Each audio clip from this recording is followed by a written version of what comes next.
Hello, everybody, and welcome. I'm Jessica Abernathy, and with me today is Trisha Montgomery, and you are listening to Pets Are Family. Hey, everybody. Welcome to Pets Are Family. And on this episode today, we're going to be talking to Mary Tran. She is one of our favorite people. Actually, if you've never caught on, we always tell you they're all our favorite peoples. We love, love, love everybody that we bring on our show, and we love you guys. But Mary Tran is a partner and friend of ours. She is the one that helps us get noticed by everybody. She has a marketing company, and she helps push out our webinars that we do and all that fun stuff. And she's just an awesome, awesome person. And we wanted her to come on our podcast so that way everybody could see how some of the stuff is getting out there. She's just absolutely a doll. And I'm going to go get her and Trisha now, and then I'll bring them both in and we can get going. So I'm going to go.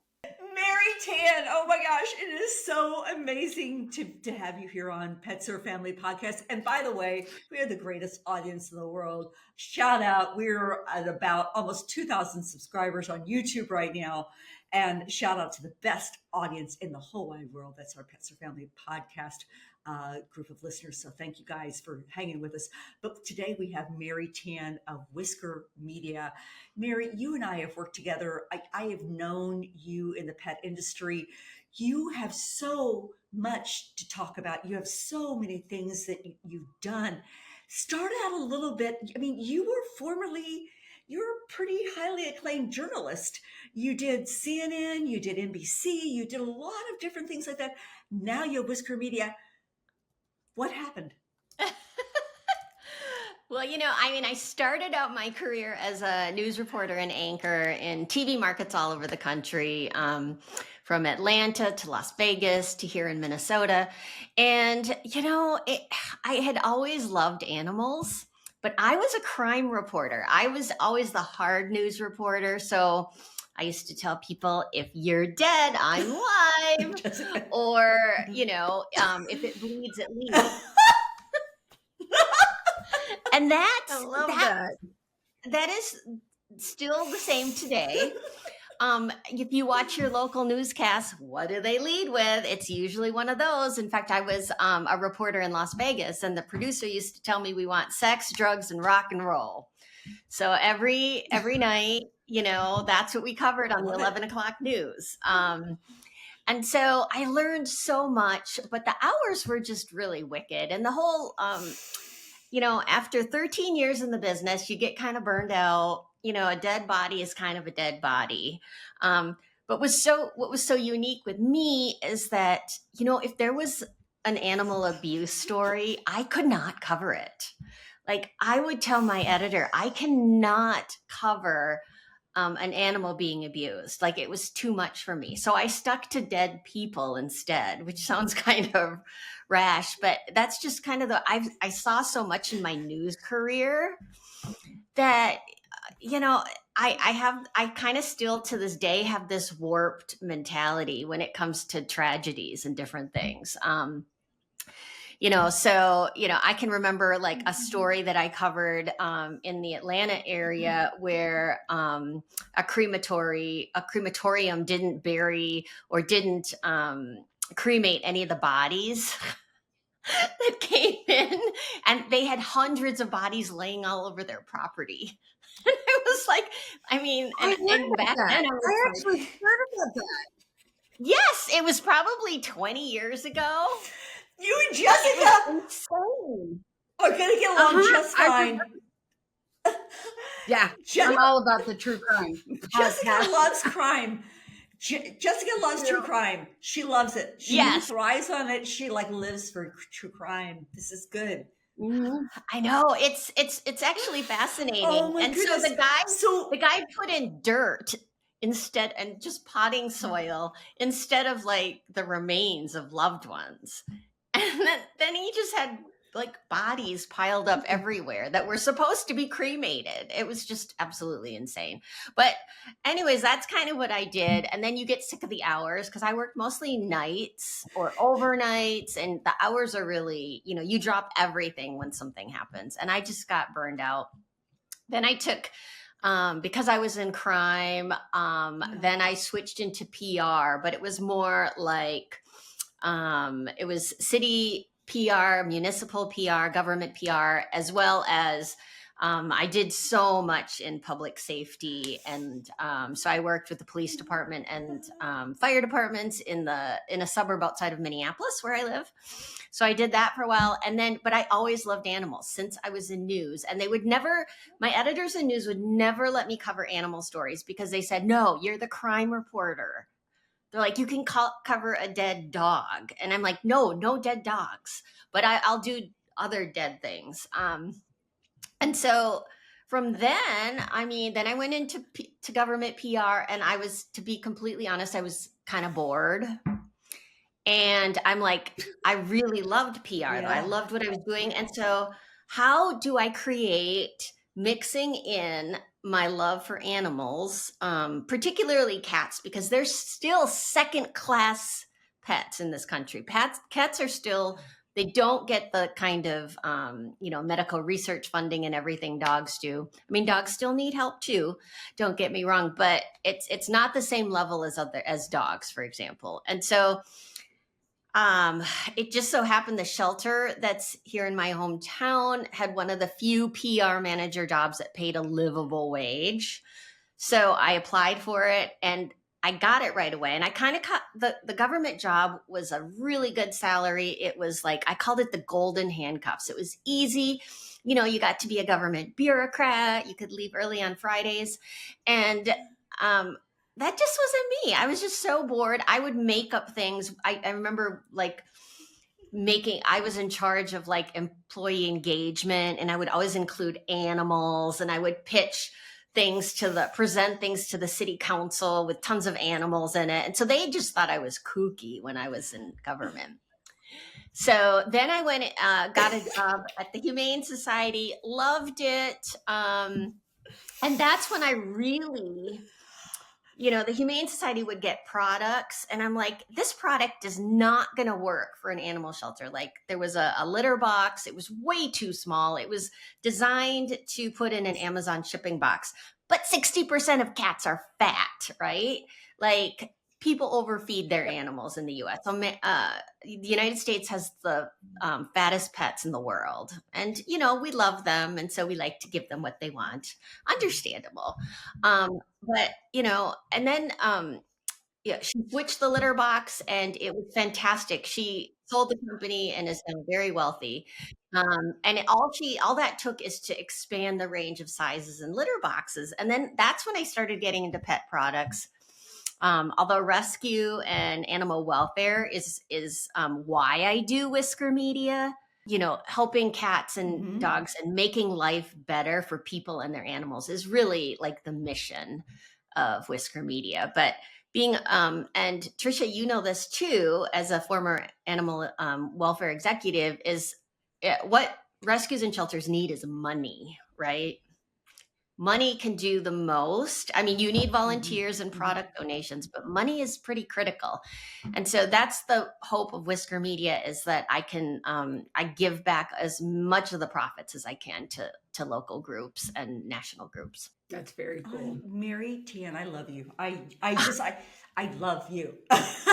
I love also, you are really, you love all animals, but you have taken on cats, and you are trying to change the way society views cats, because cats, as we know it, don't get enough love.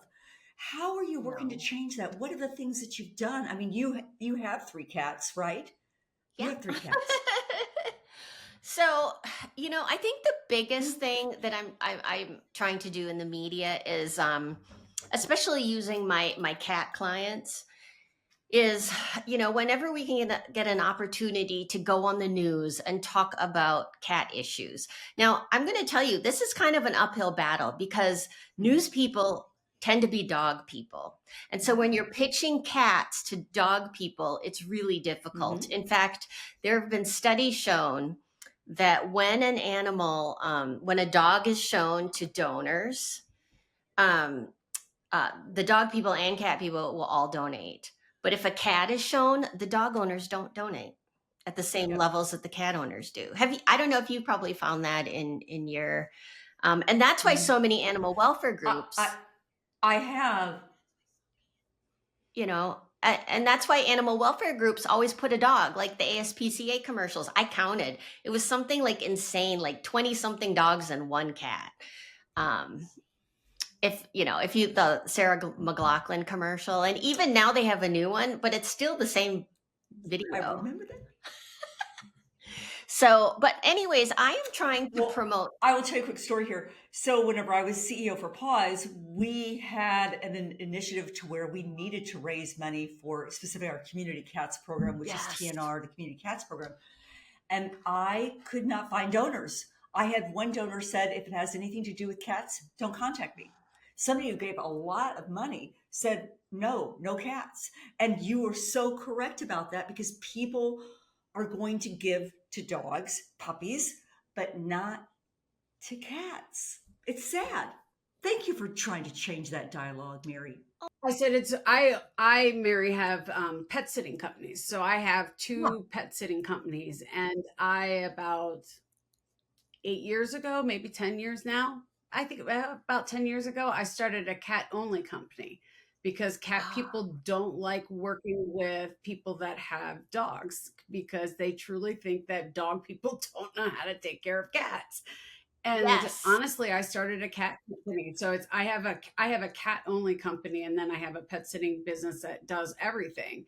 But and it's funny because Trish and I've talked about that before. Like, my dog people, they'll leave me a post-it note.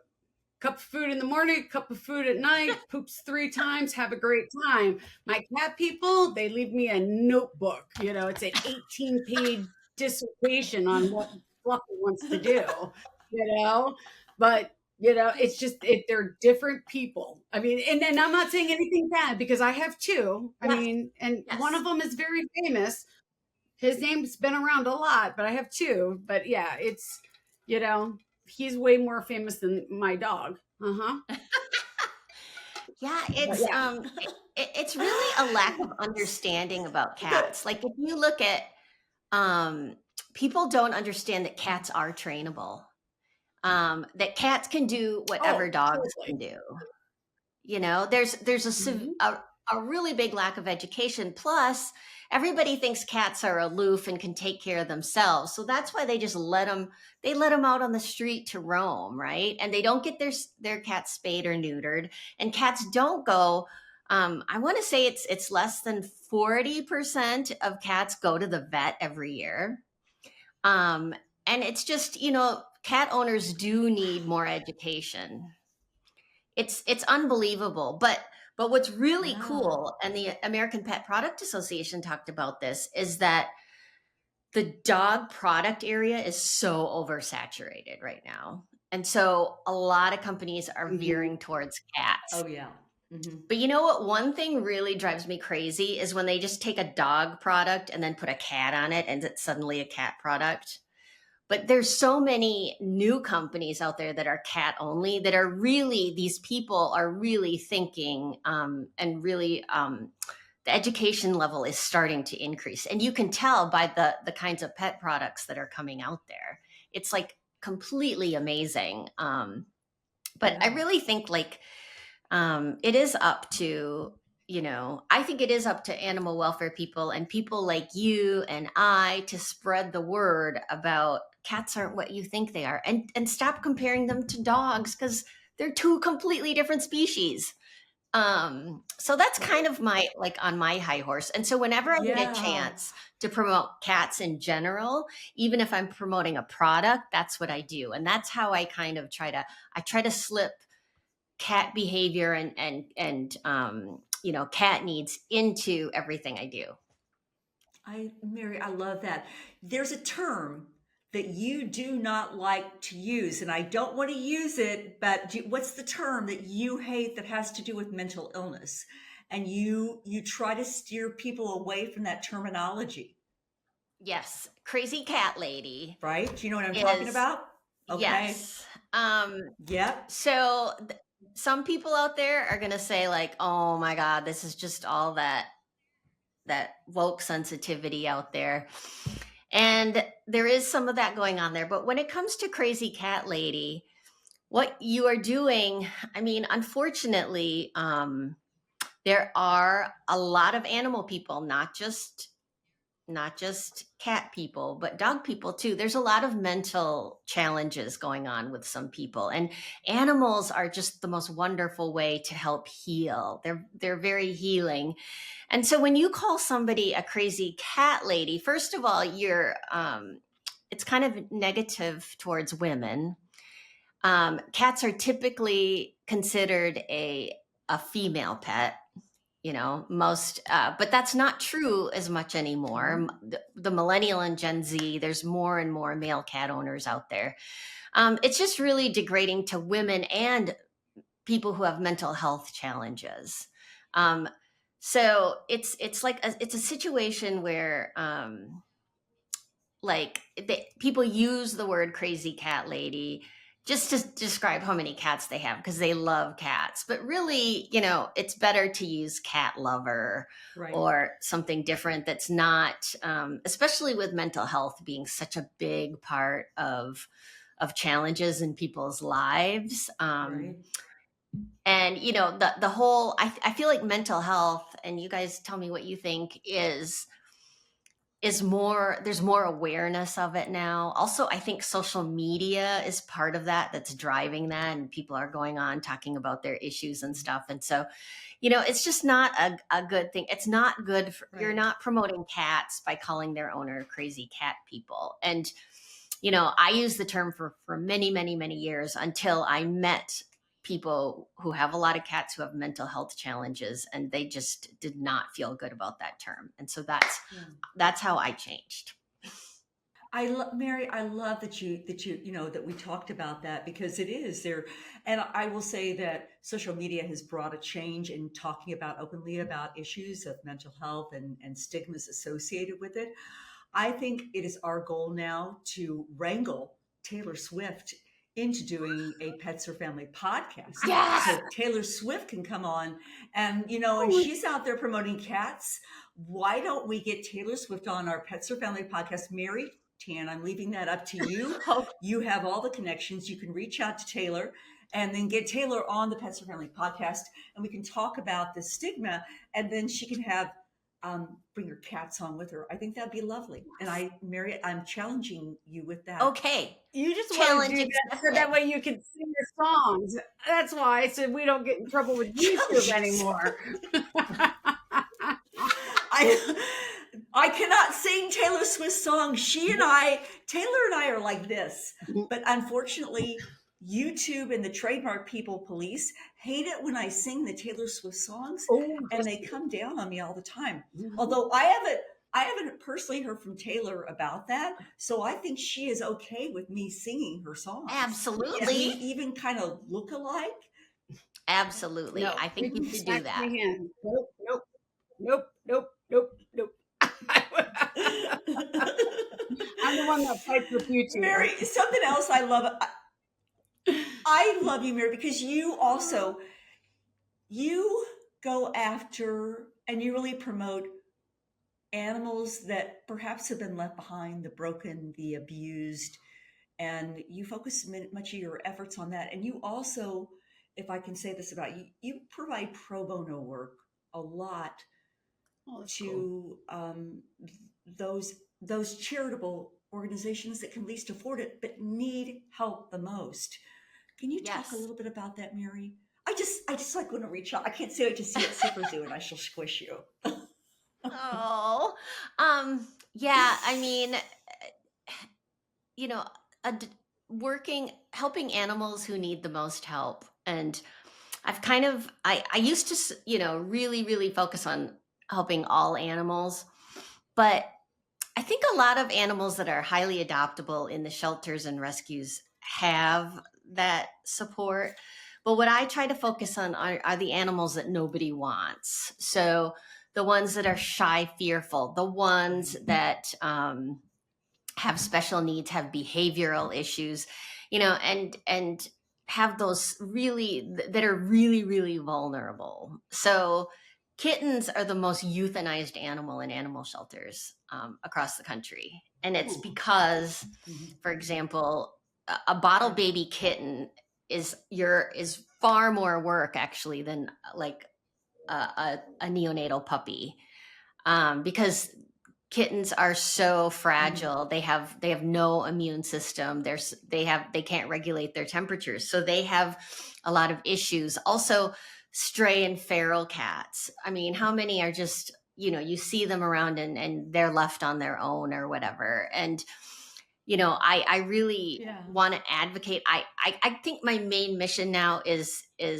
trap, neuter, return, and which is the only way to control feral cat populations. And if people would just spay and neuter their cats and dogs, we wouldn't have these issues. But there is a lack of low cost veterinary care or free services. Now, luckily, I'm in Minnesota, and this is a very well funded animal welfare state. And so if you have a community cat, is what they're called, and it doesn't belong to anybody, and you trap them, you can bring them to the local humane society, who will spay or neuter it for free, and then you release it.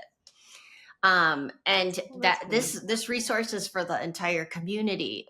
But there's a lot of other communities in other parts of that don't have that, particularly in poverty-stricken areas where they need, the way to keep animals out of shelters and rescues is to support the animals who have the pets.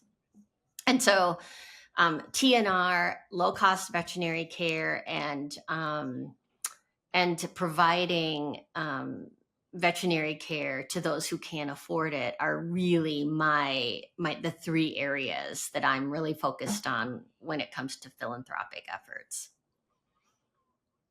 But yeah, I mean, it's so beautiful. I mean, people really, when they donate to animal welfare groups, there's people should realize there's different kinds of animal welfare groups too. And so, maybe you could focus on one that you're most interested in. If you're focused on just getting animals adopted, shelters and rescues are great. But, there's a lot of other rescues. Like there's a rescue here in Minnesota called the Gray Face Rescue. It's so cute. And it's only seniors. Like if you have a thing for seniors, you can support senior pets. And there's like FIV and feline leukemia cat groups. There's special dog groups, reactive rover group, places. And so there's people, when you're deciding who to give to, kind of look and see what interests you the most. And so that's what's great, especially animal welfare in the United States. There's so many, different kinds of animal welfare groups, unlike other parts of the world where it's just a disaster. In Greece, they have 2 million stray cats just in Athens. And when I was over there, most people didn't care that they weren't spayed or neutered. They're culturally, they don't want their animals to be spayed or neutered because they're losing their manhood. And so it's just a completely different thought process. Mm-hmm. I think there needs to be more education on spay neuter and community cats and TNR. And when, on the TNR, that you are releasing them in the same place because that's what they know. But some people see you take them away in the van to get them spayed or neutered, and you drop them back and they're like, wow, I thought you were taking them away. I think that there needs to be so much more education on TNR, on community cats, and that's going to take a lot. And so I applaud you, Mary, for really making this your passion project and understanding of what about cats, because not enough people do that. And I that's just commendable. I want to know about your cats. So you have Franklin, you have Farnsworth, and you have Fleur, is So that correct? yes, so it's my oldest kitty is Farley Wattlesworth. He is a special needs kitten I adopted at 8 weeks old. He came into the shelter and I'm like, he looks like a Farley Wattlesworth. And I had a dream that I had a cat named Farley Wattlesworth. I don't know where that name came from. It just came out of my head. He looked so exactly like a Farley. So I adopted him, but I had issues with him immediately. He would bite me, not hard or anything, but he was overstimulated. I worked with a behaviorist for many, many years. I really think if he would have stayed in the shelter, he probably would have been euthanized. But I have him under control. He's on Prozac every day. And that has made a difference. And he's a wonderful cat. And then I do vacation foster relief for a neonatal kitten rescue called the Bitty Kitty Brigade. And so I take care of little babies when they're foster and goes on vacation or whatever. And I had this really special litter come in. And I had always wanted, because I travel a lot, I go to pet trade shows, and a lot of my clients are like, can you get us animals at our booth? And so I'm like, I need a cat or a dog that can travel and can go on a plane and different things. And I saw Franklin. He's this little orange boy. I had him at 5 weeks, I think 5 weeks. And he was fearless. Mm-hmm. I dropped a pan in front of him to test him. This is one way you can test a cat's fear level, is I dropped a pan in front of him. He ran away, but he was back within 30 seconds. The other cats all just took off and were gone for an hour or two. So I knew he had the traits needed to be and I also wanted a therapy cat. So he's currently going through training to be a therapy cat. But because the Bitty Kitty Brigade wants you to adopt kittens in pairs.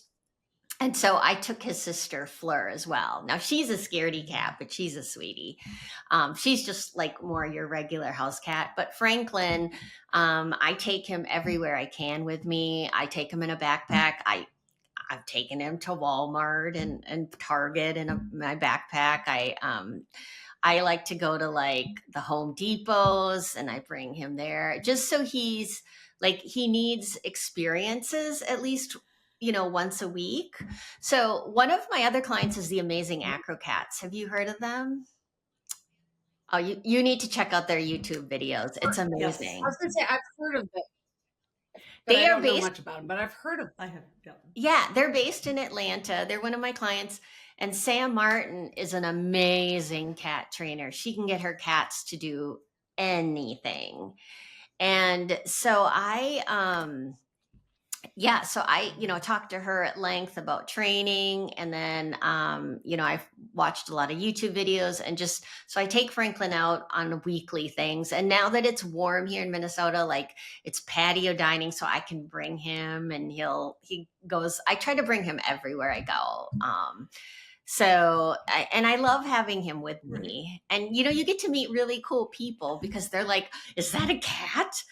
How did you get your cat to do that? I'm like, he's just sitting there, and even traveling, we practiced. We used to go for 2 months. We went to the airport once a week. And I would just walk him up and down the terminals. We'd walk in front of baggage claim. And so by the time I had my first trade show that I was bringing him, he was used to it. And so now he knows when we're at an airport gate, I have a little portable litter box. I put it out, he goes, because he knows he's not going to be able to go. So that's kind of what I'm doing. And he goes to all the U.S. pet product trade shows, but I got a request to bring him to Innerzoo in Germany. And that I'm not so sure about, a transatlantic flight with, I would be, although he has gone to the bathroom in the plane. I can tell when he has to go, and he had to go once. So I took him into the bathroom, and you know how they have the baby diaper thing. I just put that, and then I put his litter box there, and he went. So he can go without creating a mess or anything. But yeah. But traveling and you know Wow. that's part of Wow. that's part of my thing to like raise the profile of pets is by showing people that look, I've trained my cat, you can too. You know, there's so many cats out there that can do this, you know, and that's kind of also what I'm spreading the word. Mary, I love this. I love how you create awareness and education, the work that you do. Your stories, I could listen to you for hours and hours and hours. Oh Well, my I gosh. feel like Mary, you're my role this has model. just been, so you're going to be at Super Zoo. But yeah, we're gonna see each other. That's gonna be awesome. We'll be there. Oh my God. But I have to tell you, Trisha, you are a I role was going to ask you, so model. Franklin's going to be at Super Zoo. Yes, Franklin will be at some of my cat clients' booths, and he will eat their merchandise. That's the only thing. Is he steals and you know these trade shows are funny because he doesn't like to be like I bring him in a stroller, but he really wants to be out on four paws. But we'll walk, and then he'll just go up to everybody's booth and Yeah. eat their stuff, whether it's dog food or cat food. He just helps himself. And then all the vendors and the exhibitors are like, oh, please take it. It's like good, you know, a testimonial to show in front of the retailers who are here. And I'm like, he's gonna get sick. And the first time I ever took him to a trade show, that first night was terrible. Oh. Like the diarrhea and it was just so now I really stopped that. Yeah, you got to be careful. Oh my gosh, that's got to be bad too. Mary, you could spend your time with anybody here today, and we thank you so much for being part of us and being part of our Pets or Family. Thank you for everything that you're doing for animal welfare. Everything that you're doing for others. You give of yourself. We'd like to call it the 3 T's of your time, your treasures, and your talents, and you give those continually. Is there anything that you want to share with our audience here about the things that you're doing, how they can get involved, or how they can help you further the cause of whether it's the itty bitty brigade or anything like that? How can we help you? So the first thing I tell people, I want everybody to be an advocate for, first of all, their animal. Like, take the time to understand your pet and give the pet the time that pet deserves. I would say that's like my biggest thing. And second of all, you know, whether you're a pet business owner or you're an animal welfare, you are doing so much for animals. And I just want to thank you for that. And remember to be innovative and constantly think about what could make what can you do to contribute to making life better for animals in your community. And so that's my number one message is you know, animals can't talk for themselves, and yes, there's other things that in the world that also need help, but if you're an animal lover, take your love for animals beyond just your sphere and, you know, reach out and try to make a bigger impact in your community. So that's kind of what I think. Mary, thank you for being with us today. We enjoyed having you so much. I cannot wait to see you in person in a couple of months. Getting close now.